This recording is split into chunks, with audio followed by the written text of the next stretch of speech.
જીવ અને જગત ભિન્ન નથી અને જીવ જ એકમાત્ર સત્ય છે તે જાણવાનું છે અને તેમ થતો તેમાં જ લય થવાનું છે. એ જ મોક્ષ. આ મોક્ષ સર્વ કોઈ એટલે બધાને મળેલો જ છે, માત્ર એનો ખ્યાલ હોતો નથી. તમામ ભાવિક શ્રોતાઓને આ મહેન્દ્રરામ મોટપના હૃદયપૂર્વક જય ગુરુ મહારાજ, જય સચ્ચિદાનંદ, જય શ્રી કૃષ્ણ. આજે અષ્ટાવક્ર ગીતાનો 17મો એપિસોડ એટલે કે ભાગ નંબર 17 અને એમાં આજે આપણે પ્રકરણ નંબર 5 લય ચતુષ્ટ એનાથી કરવા જઈ રહ્યા છીએ. આગળના 1 થી 4 પ્રકરણમાં અષ્ટાવક્રજીએ જનક રાજાને જે કોઈ જ્ઞાન આપ્યું તે વિશે જનક રાજાએ આશ્ચર્ય વ્યક્ત કર્યું ને પછી ગુરુએ શિષ્યએ જ્ઞાન સાચી રીતે સમજ્યો તો છે ને એની ચકાસણી કરી. કોણે? અષ્ટાવક્ર મુનિએ જનક રાજાની ચકાસણી કરી કે જ્ઞાન સાચી રીતે જનક રાજા સમજ્યા છે કે નહીં.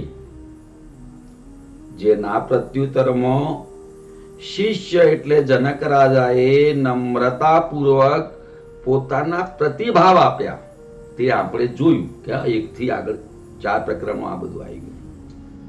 હવે ફરી એક વખત અષ્ટાવક્રજી અહમને એટલે અહંકારને ઓગળવાની આગવી સમજણ આપે છે, જે પ્રકરણ નંબર 5 ના શ્લોક નંબર 1 થી જ્યારે આપણે કરવા જઈ રહ્યા છીએ ત્યારે નતે સંગ અસ્તિ કેન અપી કિમ શુદ્ધ અસ્તિ ત્યક્તમ ઈચ્છસી સંગાત વિલમ કુર્વન એવમ એવ લર્ય વ્રજ.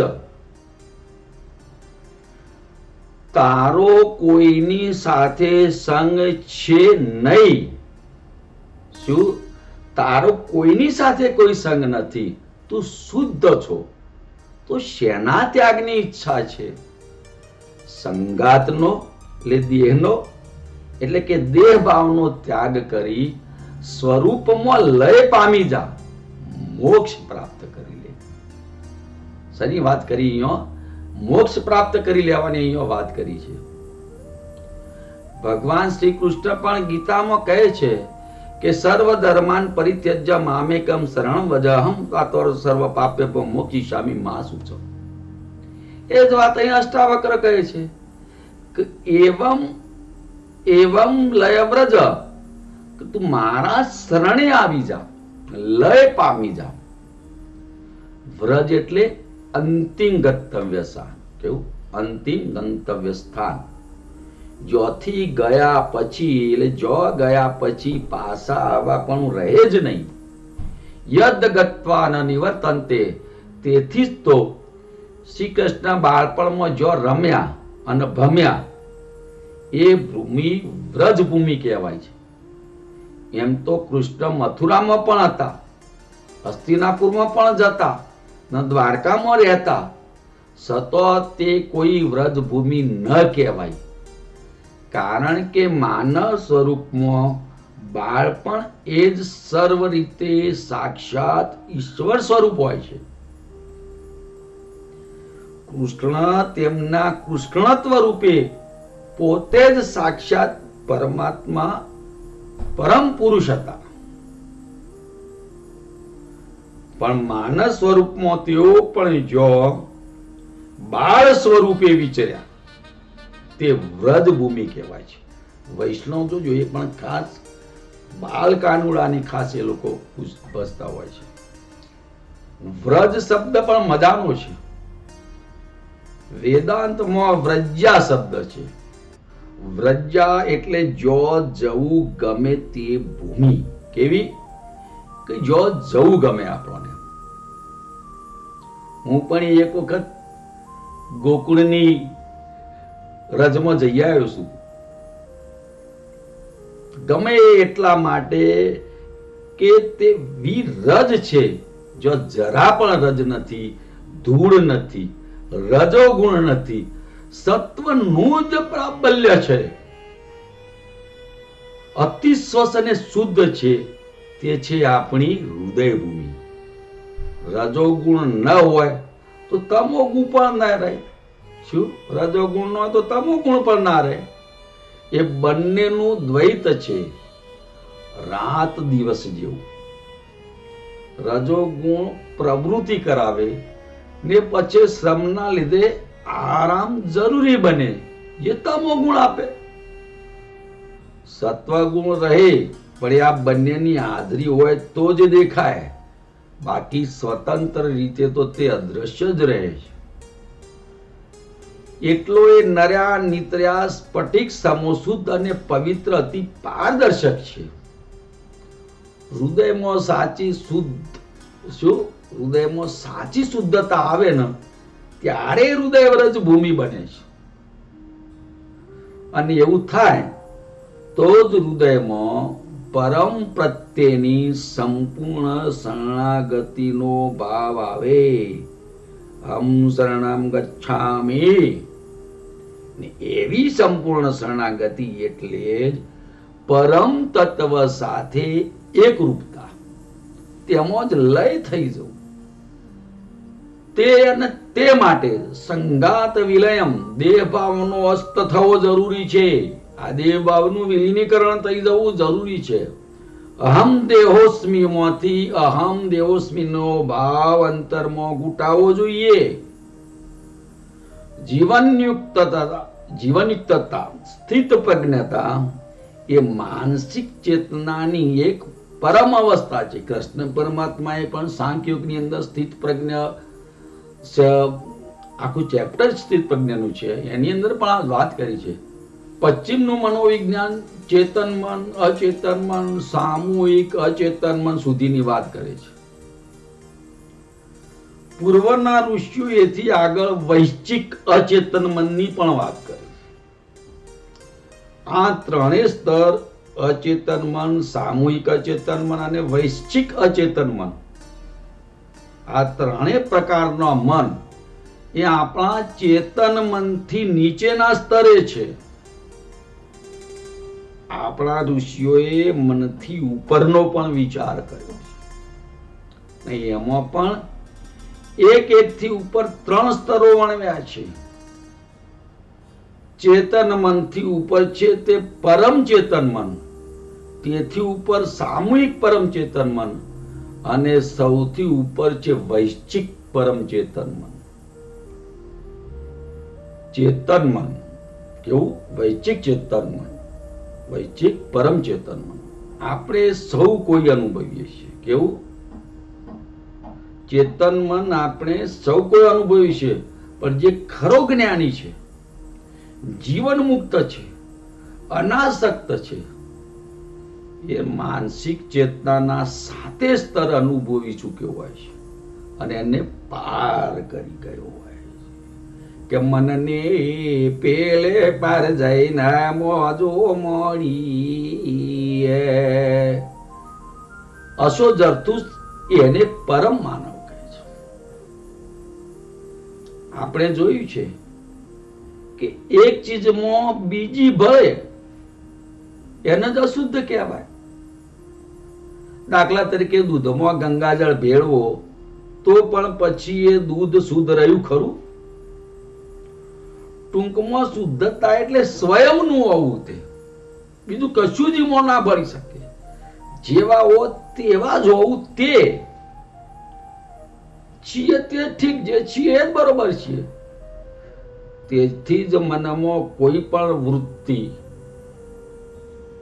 રહે તેને જ અહીં કહ્યું છે કે તું પરમ શુદ્ધ છો, તારે હવે કઈ જ તૃષ્ણા રહી જ નથી. તો પછી છેને છોડવાનું મન થાય છે? શેનું છોડવાનું મન થાય? તો દેહ ભાવ છોડ, જો બાકી રહ્યો હોય તો. બીજું કોઈ છોડવાની જરૂર નથી. આમ સદગુરુ શિષ્યની બારીકાઈથી ચકાસણી કરે છે. અને હવે આગળ શ્લોક નંબર 2 ની અંદર એ કહે છે કે ઉદતી ભવતો વિશ્વમ વારી ઇવ બુ ઇતિ જ્ઞાત્વા એકમ આત્મનમ એવમ એવમ લયમ વ્રજ. અર્થાત સમુદ્રમાં જેમ પરપોટા ઉઠે છે તેમ મારામાંથી સંસાર ઉભો થાય છે. એ જાણી આત્માને જગત સાથે એક માની તું પરમ પદમાં લય પામી જા. સમો પરમ પદમાં લય પામી જા. અષ્ટાવક્રાહી કહે છે કે પ્રથમ તો તું એ જાણી લે કે જે કોઈ સંસાર છે તે મારામાંથી જ ઊભો થયો છે. સમુદ્રમાં પાણીમાં જેમ પરપોટા ઉઠે તેમ તું કહે છે પૂર્ણમદ પૂર્ણમિદમ પૂર્ણમુદચ્યતે પૂર્ણસ્ય પૂર્ણમાદાય પૂર્ણમેવા વશિષ્યતે. પરપોટા લાંબો સમય ટકતા નથી. એ જ રીતે સંસાર પણ કાયમી નથી કે લાંબો ટકતો નથી એમ સૂચવે છે. અને પરપોટો તૂટી જતો પાછો પાણીમાં જ ભળી જાય છે. પરપોટો અને પાણી થોડા કઈ જુદા છે. લહેર અને પાણી થોડું જુદું છે. લહેરનો દરિયાનું પાણી થોડો જુદો છે. તેમ સંસાર પણ જે મારામાંથી જ ઉભો થાય છે તે હું તૂટી જતો એટલે અહંકાર તૂટી જતો પાછો મારામાં જ ભળી જાય છે. અહીં હુના એટલે અહમના તૂટવાની વાત છે. ટૂંકમાં આ સંસાર પણ ક્ષણભંગુર છે. જીવન પણ ક્ષણભંગુર છે. બલકે બંને એકબીજા સાથે સંકળાયેલો છે. પરંતુ જીવન તો આ દેહ પડે ત્યારે પૂરું થાય છે. જ્યારે સંસારનું અસ્તિત્વ દેહ ભાવ છૂટતો રહેતું જ નથી. સ્થૂળ સંસાર જરૂર રહે છે પણ જેને દેહ ભાવ નથી તેને માટે તો તે નિરર્થક માત્ર માયા મિથ્યા જ બની રહે છે. એટલે કે ન હોવા બરોબર સંસાર હોય કે ન હોય તે સાથે જીવન મુક્તને કોઈ સંબંધ હોતો નથી. સંસારની પ્રવૃત્તિ કર્મો વગેરે બધું એ કરે છે ખરો પણ તેને લીલા તરીકે, જેમ કૃષ્ણ લીલા આપણે કહીએ રામલીલા કહીએ, લીલા તરીકે ખેલ માનીને અભિનય સ્વરૂપ જ નાટક સ્વરૂપ જ એનાથી અલિપ્ત રહીને કેવા એનાથી એકદમ અલિપ્ત રહીને અહીં કહે છે કે પરપોટાની જેમ સંસાર મારામાંથી જ ઊભો થાય છે એમ જાણીને તું આત્મ તત્વ જ માત્ર એક સાચું છે એમ સમજી તું એમાં જ લય પામી જા. કેટલી મોટી વાત કરી. અષ્ટાવક્રજી પણ તત્વતઃ જાણવા ઉપર જ ભાર મૂકે છે. તત્વને જાણવા ઉપર ભાર મૂકે છે. એટલે કે સ્વયં અપરોક્ષાનુભૂતિ કેવી અપરોક્ષાનુભૂતિ કરીને કે અભેદાનુભૂતિ કરીને જાણી લેવું તે કેવું અભેદાનુભૂતિ અથવા અપરોક્ષાનુભૂતિ કરીને જાણી લેવું તે જીવ અને જગત ભિન્ન નથી અને જીવ જ એકમાત્ર સત્ય છે તે જાણવાનું છે. અને તેમ થતો તેમ જ લય થવાનું છે. એ જ મોક્ષ. બીજો કયો મોક્ષ? મોક્ષ સર્વ કોઈને મળેલો જ છે માત્ર એનો આપણને ખ્યાલ હોતો નથી. આગળની વાત જે મેં કરી હતી આવી નહીં. એ શંકરાચાર્યજી કહે છે તે પ્રમાણે બ્રહ્મ સત્ય જાણ્યું એટલે પછી આ જગત મિથ્યા જ છે અને એને તો છે મોક્ષ એટલે જ મુક્તિ છે. મોક્ષ મળે એમ પૂછો તો એ વિશેષ બંધન નથી. વાત થઈ. કારણ કે જે કોઈ કરો તે કર્મ થયું અને તેને પાછું બંધન થાય. ખરેખર તો કઈ જ બિલકુલ ન કરો એ જ મોક્ષ. કરવા છતો પણ અકર્તામાં રહેવું એ જ મોક્ષ. કારણ કે કંઈ પણ કરવાથી કૃત્યથી તો ઉર્જા શક્તિનો તેમાં વ્યય જ થાય છે. કંઈ ન કરો તો એ ઉર્જા બચે છે. જે કંઈ કરવાનું હોવાથી માત્ર સાક્ષી બનીને જોયા કરો. જે કંઈ થાય છે ને સાક્ષી બનીને જોયા કરો. કર્તૃત્વ ભાવ ન રાખો, એ જ છે સાક્ષી ભાવ. જૈન પદ્ધતિમાં કહેવામાં આવે છે કે માત્ર બેસી રહો, કોઈ ન કરો, તેને તેઓ ઝાઝેન કહે છે. અને આપણે અહીંયા સાક્ષી ભાવ જેને કહે છે.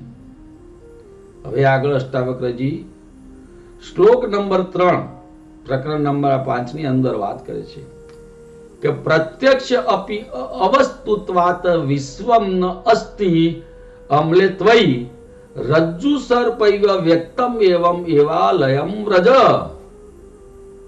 આ દ્રષ્ટાંત તો ઘણી જગ્યાએ આપણે વેદાંતની અંદર ઉપયોગ કરવામાં આવે છે કે રજ્જુ સર્પની જેમ વ્યક્ત જગત પ્રત્યક્ષ હોવા છતાં અવાસ્તવિક હોવાથી તારા શુદ્ધ સ્વરૂપ માટે મિથ્યા જ છે. માટે તું સ્વ સ્વરૂપમાં જ લય પામી જા, મોક્ષ પામી જા. અષ્ટાવક્રજી કહે છે કે જગત તારી સામે જ છે, પ્રત્યક્ષ જ છે, એ સાચું. પરંતુ કેવું, દોરડીમાંના સાપની જેમ એ પણ અવાસ્તવિક છે. તું તો શુદ્ધ, તું પોતે જ આત્મ સ્વરૂપ છે. તેથી તારા માટે તો એ મિથ્યા જ છે. માટે તો તું તારા સ્વ સ્વરૂપની અંદર લય પામી જા, નિર્વાણ પામી જા. બ્રહ્મ નિર્વાણ મૃચ્છંતિ. આપણે જાણીએ છીએ કે દોરડી પૂરતું અજવાળું ન હોય તો સાપ જેવી લાગે છે. ને દોરડી છે એમ ખબર ન પડે ત્યાં સુધી આપણા માટે સાપ જ બનીને રહે છે. આમ દોરડીમાંનો સાપ પ્રત્યક્ષ છે, છતાં પણ એ અવાસ્તવિક છે. જેવી ખબર પડે કે આ તો દોરડી છે કે તરત સાપનો ડર રહેતો નથી. એ ડરમાંથી મુક્ત થઈ જાય છે. કેવું મુક્ત થવાઈ જાય છે. સાપ માનસિક ડરથી ભ્રમથી જ દેખાતો હતો, ખરેખર નહોતો. એ જ રીતે આ જગત પણ સામે જ છે, પ્રત્યક્ષ છે, છતાં પણ કેવું છે, અવાસ્તવિક છે. બ્રહ્મ સત્ય છે એ જ્ઞાન થયું નથી ત્યાં સુધી જ આપણને અર્થસભર અથવા સાચા જેવું લાગે છે. પણ જ્યારે બ્રહ્મ સત્ય છે એમ જ્ઞાન થતો જગતની માયા, મમતા, આસક્તિ, મમત્વ કોઈ જ રહેતું નથી. અહીં અષ્ટાવક્ર જનકને કહે છે કે તું તો શુદ્ધ આત્મ સ્વરૂપ છો, તને જ્ઞાન થયેલું છે. માટે તારા માટે તો હવે આ જગત છે જ નહીં. તેથી તું તો હવે પરમ તત્વમાં લય પામી જા, ઈશ્વરમય બની જા. સંસાર પ્રત્યે જાગ્રત બની ગયેલાઓને બે બાબતો બોધી શકે છે. એક તો જ્ઞાન, આ જાણવું છે, તે જાણવું છે વગેરે જાણી લેવાની જોરદાર વૃત્તિ, અને તે પણ માત્ર કુતૂહલ કે જિજ્ઞાસા જ નહીં, પણ ખરેખરી અભિપ્સા. પરંતુ તેવું જ્ઞાન પણ જો સુધી માત્ર શાસ્ત્રો દ્વારા જ, પછી ભલે ને વાંચીને કે સાંભળીને મેળવ્યું હોય, તે જ્ઞાન પણ એક પ્રકારનો ખરેખર અહંકાર ઉભો કરે, અકળી, અને એ જ મોટું બંધન બની જાય. ભાગવત ગીતામાં પણ કૃષ્ણ પરમાત્મા કહે છે કે સુખ સંગેન બંધાતી જ્ઞાન સંકેન ચ અનધ. એવું જ છે આ ત્યાગનું. સંસાર પ્રત્યે જાગૃત થઈ ગયા એટલે ત્યાગ ભાવના જોર કરવા લાગે છે. કેવું? આ ત્યાગની ભાવના જોર કરવા લાગે છે. ને ત્યાગ પણ મોટો પાછો અહંકાર ઉભો કરી દે છે. જે બહિર્મુખી છે, રજોગુણી છે, પ્રવૃત્તિ છે એ સંસારને છોડે તો પાછો ત્યાગ ન પકડે છે. ને જે અંતર્મુખી છે, સત્વગુણી છે, તેઓ જ્ઞાન ન પકડે છે. પરંતુ કોઈ મોક્ષને માર્ગે નથી હોતા. અહીં અષ્ટાવક્રજી કહે છે કે તું મોક્ષને માર્ગે જા, તું શુદ્ધ જ છો, તું જ પરમ તત્વ છો. તારા માટે સંસાર માત્ર રજ્જુ સત્વત જ છે. માટે તું એકમાત્ર પરમાત્મામાં જ એક થઈ જા. વિજ્ઞાનની રીતે જો જોઈએ ને તો તમુ ગુણ એ સ્થિતિ એટલે સ્થિરતા બતાવે છે. ગુરુત્વાકર્ષણ બળ જે આપણે વાત કરી, પેલા ન્યૂટને જે શોધેલું છે, કેરી કેમ નીચે પડી, ઉપર કેમ ગઈ, તો ગુરુત્વાકર્ષણ બળ છે ને એ તમો ગુણ છે.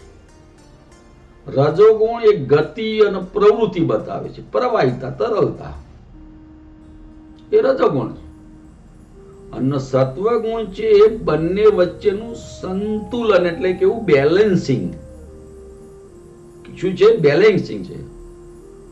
પતંજલિ પણ યોગ સૂત્રમાં આમ જ કહે છે ને, ગીતા એને યોગ કહે છે.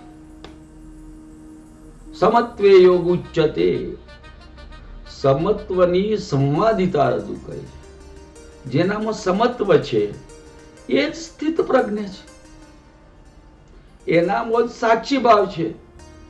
એ સંસારને જોયા કરે પણ એનાથી લેપાય નહીં, એનાથી કદી એ લેપાયમાન રહેતો નહીં.